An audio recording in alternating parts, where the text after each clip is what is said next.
Hi everybody, welcome to Property Chat. Well, this week it's just me on my own, no camera, just my iPhone and me in the office. The office is shut down, obviously, like most businesses, although we're still doing essential repairs. People that have to move still, there are those circumstances as well. There are obviously properties between exchange and completion, so there's stuff to do. Obviously, we're trying to keep tenants happy and make sure they've got heating and hot water. All emergency repairs are dealt with, that kind of thing. But I hope you're safe and well, and I hope you're following the lockdown. One of the things that I personally am finding most frustrating is seeing too many people congregating in parks and the like, and it's especially the young people. They seem to be especially guilty of this. I find that really frustrating because, you know, it's just like, I think about, one of my clients said to me this week, it's like in wartime. You know, the old never volunteer to go to war, the young do. And you can't help looking at the crowds at the moment and thinking, why are all these young people congregating? I know it's frustrating, but if we want to stop this virus, if we want to beat it, we've got to stop congregating, we've got to socially distance, and we've got to isolate when necessary. So make sure, please people, keep away from each other. Now, landlords and tenants, I just want to have a quick word about a couple of things. First of all, tenants. I've had a few messages from tenants saying, well, landlords are getting a break from their mortgages, so I want a break from my rent. Just to be clear, the way that it's working is, landlords, if you are looking to get a break on your payments, speak to your lender, and if your tenant cannot pay, they will offer you a payment break. But just to be clear, that break is just the interest payments being rolled up and added on at the end of when you start paying again. So imagine, for argument's sake, you have a mortgage of 100,000 and you're paying £1,000 a month in payments, then they'll hold back those payments, so you won't have to pay them, and your credit rating won't be affected during those 3 months. But at the end of those 3 months, your new mortgage amount will be 103,000 if those payments are £1,000 a month, if you see my point.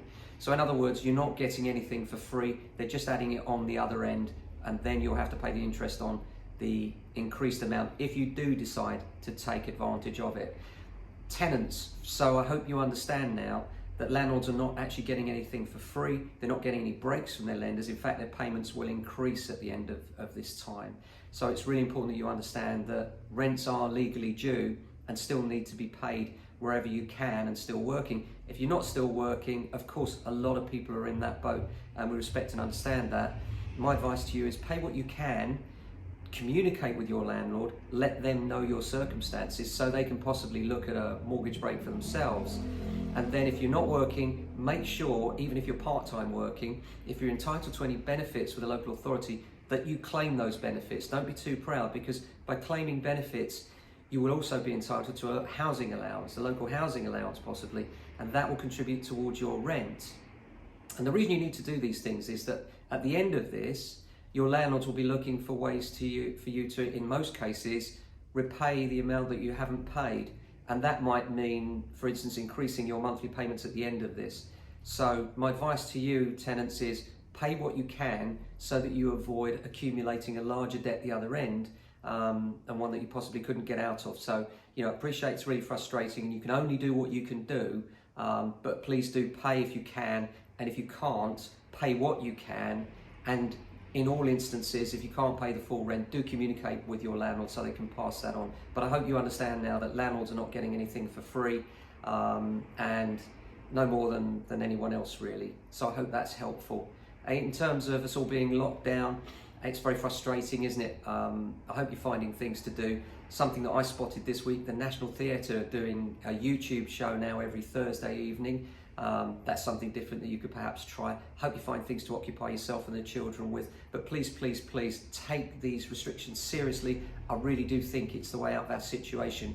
This will end. One last piece of advice: follow the news, but don't follow it too closely. It can be depressing. Talk to friends, make phone calls, think about something you've always wanted to learn, read books, you know, do what you can to relieve the boredom. Try and get exercise as well, but make sure that exercise is done alone, and make sure you keep away from other people. That's the way we're going to stop this thing spreading. Hope you've enjoyed this week's broadcast. I will keep trying to make these films or these YouTube videos, but obviously being on my own here is quite a lot to do, as you can imagine, and we'll do our best.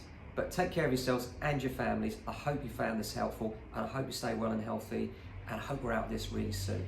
Bye.